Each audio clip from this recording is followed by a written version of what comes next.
Welcome to the Litigation Psychology Podcast, brought to you by Courtroom Sciences. Dr. Steve Wood, star-studded panel today. I got two of my colleagues with me to talk about some interesting topics. First and foremost, I have Ava Hernandez. Ava, how are you? I'm doing good, Steve. How are you? I'm good. And then obviously it couldn't be a podcast without Dr. Bill Kanasky. I am very unhappy today, and I'm going to let you know about it right now. And Just well, actually, it started yesterday. It spilled over into today, and Ava Hernandez up in Chicago knows what I'm going to say all too well. I'm just going to say it right now. The Chicago Bears are the worst sports franchise in professional sports. They've earned it. They are terrible from the top all the way to the water boy. The guy that paints the field, the guy that waters the grass, all of them, everybody should be fired. Every single one of them. They are a disgrace to the city of Chicago. And I'm just going to say, if you think it's been a long season already, there's more to come. And I would hope by the time that this podcast posts that everybody, the guy at the hot dog stand, fired, every one of them. Ava, if you disagree, go ahead. But it's the whole city. I'm just telling you, it's atrocious. No disagreement on my part. Thank you. I stay away from the Bears fandom. Good. See, because you're smart. See, I am not smart. I'm a glutton for punishment, and I ask for it. Steve Wood is in no better shape with his New York Jets. No. However, actually, he's in better shape. It's just an atrocity, and it's terrible. Fired. All of them fired. I did hear someone mention something I think it was a good idea, is where you take a team like the Bears and, relegate them to like the XFL and bring up one of the best XFL or Canadian Football League teams, and then let them take the Bears spot. What do you think about that? No. Just fire them all. They all need to be fired. Now, my beloved Cubs, they missed the playoffs by an inch. We're going to give them a pass. Hey, they won 83 games. The White Sox lost 100 games, by the way. So they're kind of in the same, but I'm not a Sox fan, but they're in the same boat as the Bears. It's just a very, very, very rough time to be a Chicago sports fan. So Ava, continue to stay away from it, because you're going to get nothing beneficial, valuable, or positive from the Bears organization. You got it, Bill. There you go. I'm glad I had to get that out of my system. That's good. Particularly what happened yesterday, which I'm not going to get into. That's awful. But speaking of rough times, and I think that's, why I wanted to bring Ava on. Ava and I had a good conversation last week talking about kind of some witness training stuff, and kind of talking about rough times as far as how there's competing goals, competing thoughts about the way things should be done in witness training. So Ava, I'm going to kick it over to you to kind of talk a little bit more about, what are these different areas? What are these competing notions? And then what do we need to identify as we move forward? Yeah, for sure. Thanks, Steve. Yeah, it was a really good conversation we were having the other day, and thought it would be kind of good to talk about it here. I mean, I think we see a lot when we're working with witnesses that there's sort of a three-part relationship that's going on. We've got the client, we've got the attorney, and then we've got the actual witness that we're working with, the person who actually has to show up and answer questions and sort of speak to what's been going on in the case. And a lot of times, the client wants a good result, right? They want the deposition to go well. They don't want us to give away anything, right? And the attorney likely wants the same. Sometimes there can be a little bit of a difference between the attorney and the client as far as what that good result looks like, or even the way to get there and achieve that result. And that can bring up a little bit of friction during the witness prep and the deposition process itself. And then the witness, right? I think we sometimes forget about the person who actually has to show up, the star performer, the person in the spotlight a little bit. They're there, and depending on the witness, right? Depending on if they're a more low-level witness versus your corporate rep or someone who's a little bit more higher up in the organization, you've got competing ideas as far as what their role is in this whole process, how they're going to show up, what they're going to say. They often just, sometimes they just want to survive the deposition, this really stressful situation. Sometimes they're really more focused on performing really well and on, you know, kind of more appearance wise, just looking really good, of representing their organization well, sometimes just getting it over with. Right. But sometimes those competing priorities kind of play out in the prep process, and we have to manage the ways that different people in positions of authority or power have different ideas as far as what this will look like or the way to get there. And that can bring up some stuff that makes it tough on the consultant, right? And also I think tough on the witness a little bit sometimes. Yeah, Bill, what's been your experience with that? I know that you probably had several of those too, where you've come in and there's been different perspectives about way you should be doing things. There's different perspective about the way they think the witnesses should be doing things. How do you address all that? Well, let's start with the witness brain.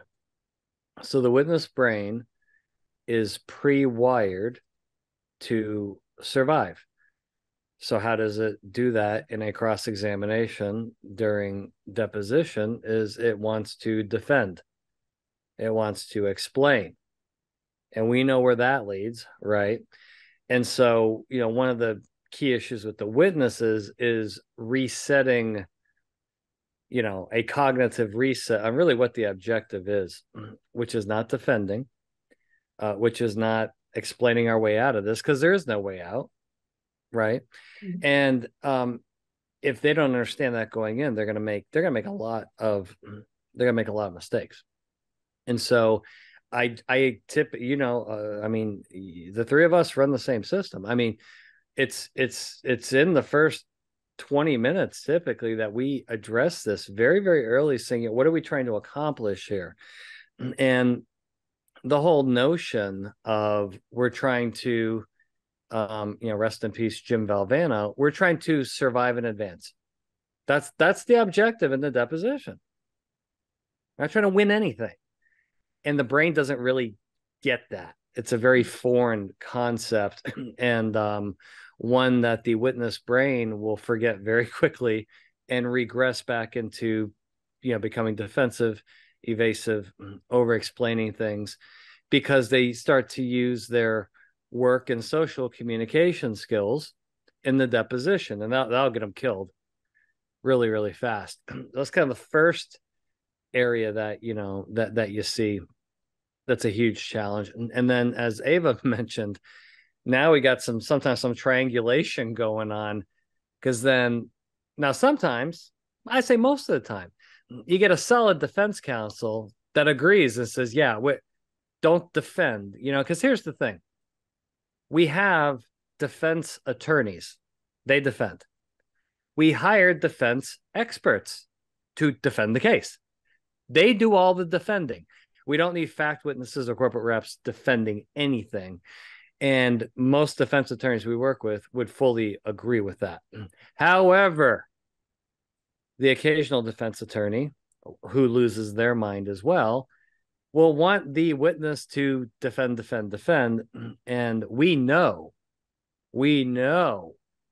that this does not lead to good things at deposition. And we are certainly positive that when that happens in front of a jury at a trial, hey, defensive people, it kills their credibility, which I know, Steve, you know all about, you know, credibility with jurors. That's going to be a losing, you know, situation. So sometimes you can have that effect there with the attorney. And then you have the corporate client, right? So either the internal claims person or the insurance, you know, claim specialists that may be attending, and they have their, and sometimes they don't understand.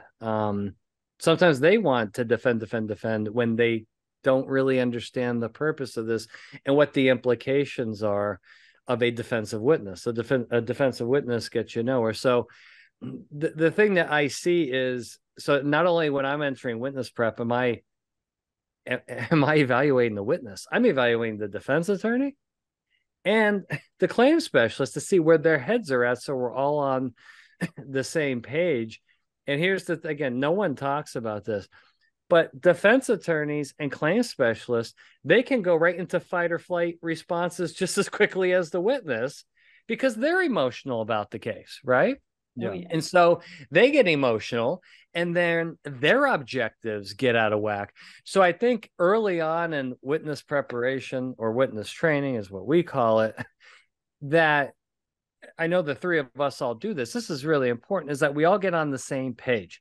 What are we trying to accomplish here if it's deposition? But then if we are pre-trial, that's a little bit different, right? But still, the defensive nature is not going to get you anywhere. But what we have in trial is the opportunity of direct examination or rehabilitation examination, which allows the witness to say what they're dying to say to the jury. Now, oftentimes you don't get that opportunity in deposition. I think that's a big mental and emotional struggle. You want to, and by the way, I've been down this road before, right? Say you go over somebody's house, right? Maybe it's a family member, or it's some, and your spouse looks at you and like, keep your mouth shut. Don't bring up X, don't bring up Y. I go, okay. And I sit there, right? And I sit there for 2 hours and I'm like grinding my teeth together to keep my mouth shut because I want to say something, because that's what my brain wants to do, right? And I get through that family event or friend event or social event. Typically, I don't get through it personally. But the point is I want to get to the other side of that event and not make things worse. And that's really tough in deposition. Now, at trial, obviously, you get the opportunity to explain those things. But again, there's a certain way to do that, which does not come across as defensive. It comes across as authentic. And that's a kind of a different skill set. So whether we're preparing witnesses for deposition or trial, I think defining the objective up front is key before any preparation or training gets underway. And Ava, I guess you've probably come into situations before, and Bill mentioned it in his response about how you may have one perspective, that we know works, that we've tried and true, that we've gone and over and over again, but you also have an attorney who wants a different approach. And then now you have a little bit of an impasse between you and the attorney. How do you navigate that when, your training expertise and all the stuff that you have is saying one thing, but yeah, you have an attorney who is, not necessarily completely counter opposite, but they're trying to, like Bill says, want them to explain. They wanted to have them pivot. They want to do things that we know is just not going to work. How do you navigate that? Yeah, I mean, that's definitely tough. I mean, it's very tough to navigate, and it's very delicate to navigate, right? I find that sometimes when I'm starting a witness prep, it's more difficult to navigate, and I kind of hang in there a little bit with it, right? And then by the middle, by a little bit in, I typically have get everyone on board. Sometimes it's a matter of just giving a little bit of time. I also like acknowledging where the attorney is coming from, right? I don't have the capacity or the ability typically when I'm showing up to do these preps to just shut these attorneys down. And that's not really my role anyway, right? We're all there to be a team. We're all there to get this witness to be operating in a way that works best for everybody, right? So I think it is working with, I say a lot of things like, what are your thoughts? Do you agree? Right. And kind of let them put out on the line what their issues are. And then we try to talk through it if we can. Right. But I haven't had a problem where we've reached an impasse that we haven't been able to solve. I typically find that the friction comes at the beginning when I first start talking. And then once we get to a point where they go, aha, I see where you're getting at. You're not nuts. This makes sense. Yeah. And if you can just trust me a little bit at the beginning, I'll get you to where it all makes sense for everybody. But sometimes that first hour of witness prep can be a little bit more delicate and touchy than the final few hours are, in my experience. Yeah, So Ava's describing what I would call the light bulb effect, where you see the light bulb go off and they go, oh, okay, I see, because they don't get it, and no one gets it, because it's a very counterintuitive way to think and to speak. But I think what happens, as you both have, we have countless videos, deposition videos, and some trial testimony videos of witnesses essentially doing the wrong thing. And they're doing the wrong thing because their brain is telling them, this is my survival response. I'm being attacked. And by the way, it's happened to all of us. When you get blamed, for something, and you know you didn't do anything wrong, and you know it's not your fault, and you're getting blamed. That's brutal. And you have those internal emotions. It's rough, and your brain wants to fire back, right? And defend, and that's the trap. That's exactly what a cross examiner wants. And when the witness starts to do that, it's big trouble. So I think, as we identify these issues, when you start to show them the witnesses that go into that survival mode, and you show them, you break down the video saying, now here's why this is going to be a huge problem later on in the dep or in front of a jury, you tend to see that light bulb go off, and then they understand, now I get this. There's a strategy here that we're following, and I don't have to defend anything. What I need to do is I really need to embrace. I need to embrace my conduct. I need to embrace my decisions. I need to own it, right? Because the more I defend, well, as you both know, the more you defend, well, number one, the worse you look. It looks terrible, right? In front of a jury or on videotape deposition. But the worst part is the more you get worked up and defend, that's the neurochemical response of cortisol and adrenaline pumping through your veins. You're going to stay that way for the rest of the deposition, which is really dangerous because a lot of these depositions, if you're lucky, you get out of there in 3 hours. A lot of them are 4, 5, 6 hours. Well, now that you got these chemicals going through your body that are designed, right, for survival responses, it's going to throw off cognition and rational thought for the rest of the deposition. So there are ways around this, but boy, I would say you better deal with it up front. I think too, Ava, I want to touch upon that because I know that you do a really, really good job as far as addressing that because you have your clinical background about spending time with witnesses and getting them comfortable. But I think one of the things we run into sometimes where we get in there, and this really kind of goes to like competing priorities about you get in there, you need to spend hours and hours. I mean, think about the case you and I just worked on where we had to spend 3 days with the witness, right? And the first day was all of you just doing the emotional portions of it. But the good thing is you had attorneys there that were very caring. They cared about the witness, and they knew the time that needed to be spent in order to get this witness to where he needed to be. But the problem is sometimes we run into it and it's like, hey, can we get past all this mushy stuff? Can we get on and move on to the mock questions? Or even when we're trying to go through and go through kind of our process of what we need to do, we get that, hey, we get it. This is great. This is not, let's get on and start talking about mock questions. Let's get on and move on. So what's been your experience with that? Oh, I mean, I get that a lot. And I will say that last one that we did, I mean, just utterly tremendous attorneys who were so willing to engage with the realistic human part of all of this, right? But that's something that I say a lot to the attorneys. I say, I will say to them sometimes, I know often, this is uncomfortable, right? You're thinking, I acknowledge their fears, right? You're thinking, let's get to the point where we're talking about the strategy. Why are we here? And I say, I know it's uncomfortable, right? Here's what's going to happen if we don't deal with the emotional aspect of this. It's not going to go away. It doesn't magically disappear. Guess where it's going to go? Now your witness is afraid of acknowledging to their teammate, the attorney who's on their team, on their side. Now they don't trust you enough to acknowledge and be real about where they actually are at.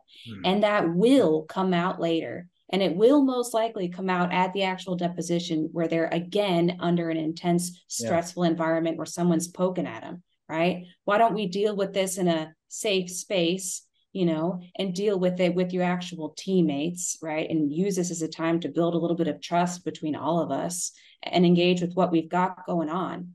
And also dealing with the emotions has an enormously outsized impact for the witness being able to actually engage with the strategy of the case, right? If we're dealing with guilt or we're dealing with shame, we're dealing with fear and all of that stuff, guess what? That absolutely influences the words that are literally going to come out of the witness's mouth. And you can't work from the words. You got to work from the emotions. Right? You can't work backwards. You got to deal with what you've got that's primarily influencing their cognitive capacity, which is the emotions, like it or not, as uncomfortable as that is. Right. Yeah. The many of defense counsel, It's not their fault. They just understand how it works, neurocognitively, is they want to start with strategy. Right. which you can't, you can't start there. You gotta handle the emotional stuff up front. Otherwise, none of that strategy is going to stick. And we see it in these fight or flight responses in deposition, right? We have it on these videos. We play them at our speeches and everybody laughs. Well, it's not funny, right? What happens is you go over all that strategy and they go, okay, right? And then they go into meltdown mode in the deposition. They completely abandon the strategy. I mean, they jump right off the ship without a life preserver. Get me out of here. And they start saying crazy things. And then the dep goes to shit.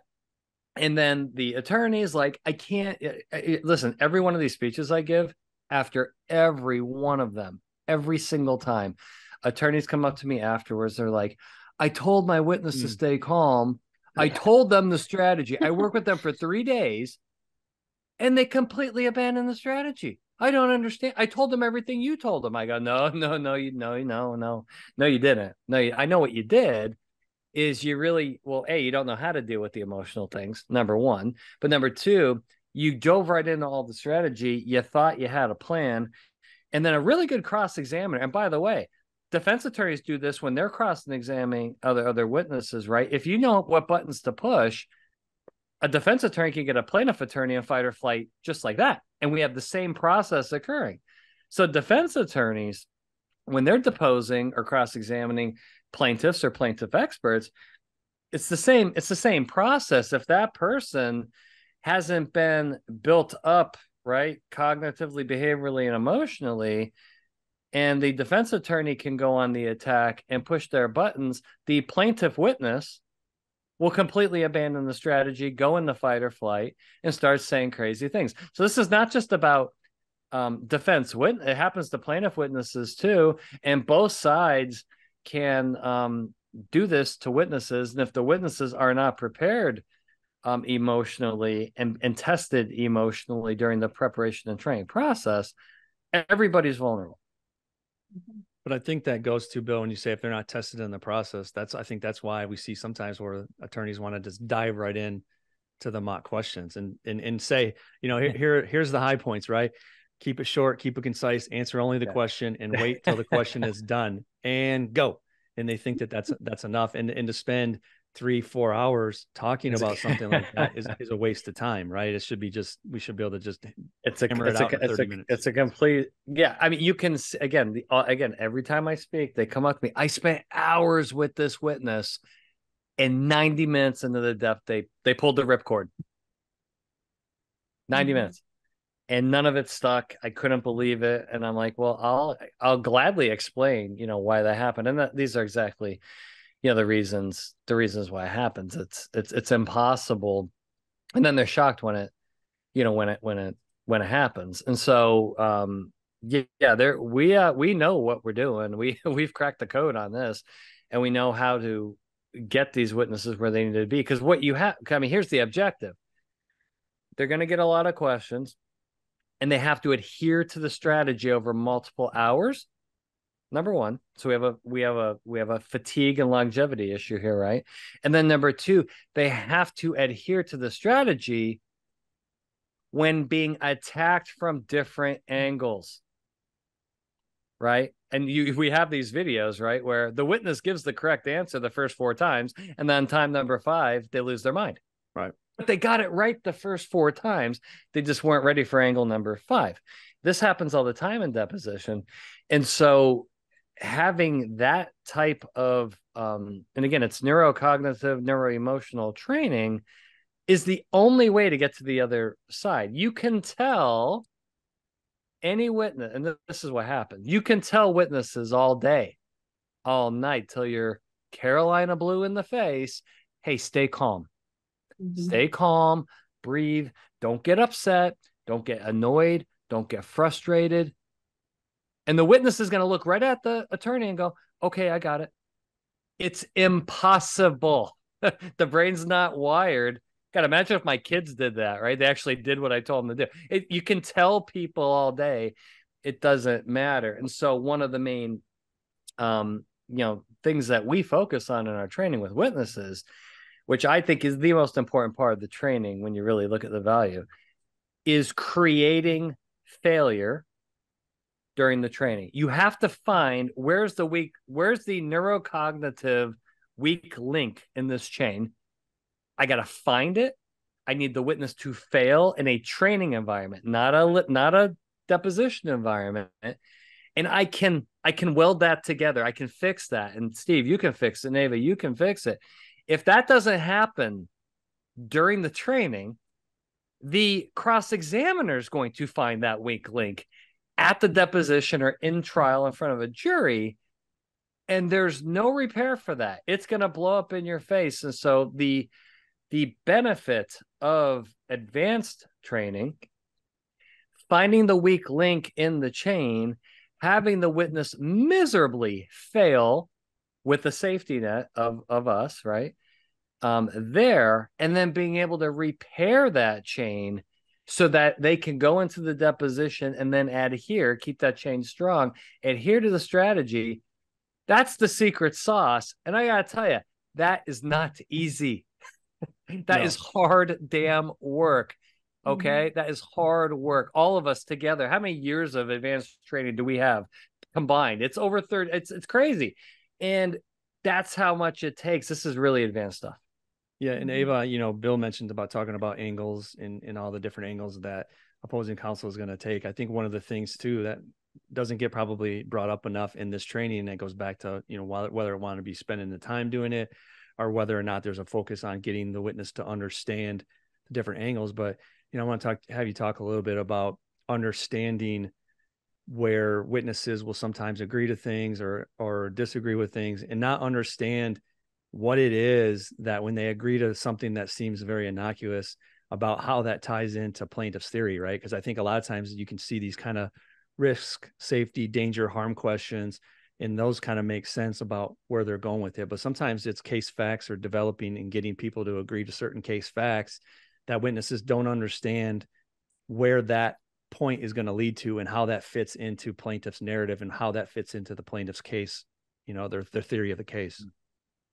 Yeah, I mean, I definitely I'm of the opinion that knowledge is power, right? I think sometimes the witness in this scenario is the person that gets sort of thrown under the rug a little bit, or that's maybe a weird Southern expression, but they just get sort of left behind, right? And the attorneys are having conversations above their head a little bit, and everybody's having conversations above their head. And the witness, the actual person who's actually in the hot seat, I'm not in the hot seat. The attorney's not in the hot seat. They're the ones who have to answer, right? But sometimes we talk a little bit above their head and don't acknowledge the implications of what their testimony means. And we are working from the assumption of, oh, that's all this big sort of high level legal stuff. We don't need to bother them with that. And I disagree, right? I think that the more we can let the witness in on the actual strategy and let them know, not just kind of gloss over things, but say, here's what the attorney is trying to get at, and here's why. And the more that they can understand, I always say, it's not fair that you're expected as the witness to walk into the room and everyone else is aware of the rules of the game and you aren't. That's not fair, right? No. So let's fill you in on the rules of the game so that you can show up and be on the same level and on the same playing field, playing the same game as everybody else. Otherwise, that's not fair. And I think witnesses wholeheartedly appreciate that. They're not this magical entity, a witness. It's just a person, like me and you. It's just a human being who's trying to do their best in a pretty stressful circumstance. Let's give them some help in that way and not talk over them or kind of make them feel like, oh, just sit down, don't worry, kind of the big kids will take care of it.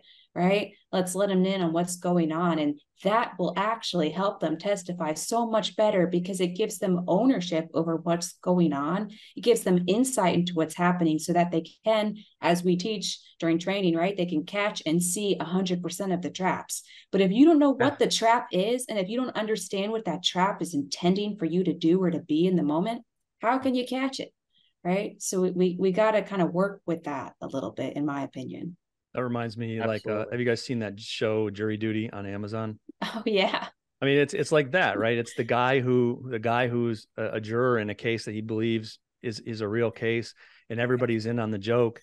but him. It's the same type of thing, right? What you're talking about is everybody's in on the strategy, everybody's in on the story, except for the witness. And then we're like, gee, how did that witness not know that that's where the story was going? Well, because they don't know what the story is. Exactly. Guys, I did not make it through the second episode. I begged my wife. I said, hey, this is supposed to be good. I begged my wife to watch it. The middle of the first episode, she looked at me. She's like, I can't do it. I said, okay, turn it off. It was one of those things that I felt like I had to stick with, but it was just because it was like job research, I guess. But no, but I mean, I think that's to your point, Ava, though, right? Is just everybody talking over the witness's head. And we forget that at the end of the day, the witness is the one who needs to be clear on what the goal is. The witness needs to be comfortable with what the goal is and comfortable with what the theory is, all those types of things. And sometimes, right, Bill, that I don't think they get left behind. Yeah, but here's the problem with here's the problem. And I tell them this right up front. It's not a goal that creates a lot of satisfaction at the end. There's no pot of gold at the end of this rainbow. Right. There's no gold medal at the finish line. You get done, everybody goes home. I mean, that's the psychological problem here, is that you're striving towards something that's really, really important to the case, and there's no reward. In fact, we're telling you all the things not to do, right? There's no reward at the end of a deposition. And that's another emotional struggle that witnesses have. And it's hard to get around because we want to win, right? Mm-hmm. Exactly. Ava, so I mean, as I kind of the take-home message then for attorneys, clients, and witnesses, and more so attorneys and clients, what would it be as far as going into this witness training process about what you believe should be kind of the main goal or the main focus? Yeah, I think that seeing the witness more as sort of an integral partner in your litigation strategy, or as someone who's not just kind of brought in by accident, but that has a real stake in the game, right? I think that that's sort of a mindset shift that would go a long way in a lot of these cases and help these teams trust each other a little bit, right? And help ultimately, again, outsized impact, help the witness actually perform better cognitively, right? Because they're showing up and they have that sense and knowledge of ownership and ability that you can't just say, you got this, right? Okay, be good, be confident, right? Not going to work. It's not going to work. But how do you actually instill confidence? How do you actually make them feel like they have some ownership over it? And that's by treating them as though they're a true kind of partner in all of this, and not talking above their heads on some level, and bringing them into some of the strategy, and spending a little bit more time acknowledging what's actually going to go on, what will actually feel like, right? And what that means and the implications of it. Not just, you got to do this, but here's why, right? They're not kids. The whole, you got to do this because I said so type of thing, I think feels a little bit infantile sometimes. And we do that without thinking, right? This is too complex to explain to you. Just trust me, right? Well, we're not quite there yet. We got to give witnesses, for the most part, I think, a little bit more, and then they will show up better, right? Because they have some more ownership and more stake in things. I think the hardest area of litigation to do this in is in medical malpractice. Yeah. When nurses and doctors who love and care deeply for their patients are being accused of negligence, I mean, that's a stake right to the heart for these people. Right. And they want to come out and defend their care, and there's a lot of dumbasses out there that there's a couple books that are out there that physicians have written to help other physicians to get. Have you read this book? Oh my God. I disagree with the entire, like, every chat. I read it and I'm like, in fact, I had an insurance company client who shall go unnamed that brought the book to one of our witness prep sessions, gave it to the doctor and said, hey, we give this to, I know we're just about to, but, read this too. This session will be, but read this book. I said, hey, can I get a copy of that? As a short, thin book. I read it the next day. I called the claims manager. I said, don't give that book to any other physician ever again in the history of your job. She goes, why not? A doctor wrote it for the doctors. I go, I completely disagree. They're going to make every mistake because the whole book was, you've got to defend your care. You're as a physician, you've got to defend your care, and you tell that plaintiff attorney you didn't do anything wrong, and here's why, and you defend. No, no, because you look guilty. And then you're going to go into fight or flight, lose your mind, and it's going to be a terrible, awful deposition. That's not the objective. By the way, have you guys searched YouTube videos lately on deposition prep? Holy shit. You want some of the worst? Hey, witnesses are obviously witnesses don't listen to this. Attorney, if you want to see some of the worst advice out there to prepare for a deposition, just go to YouTube. You could spend 2 hours looking over videos, which are typically 90% inaccurate and just wrong.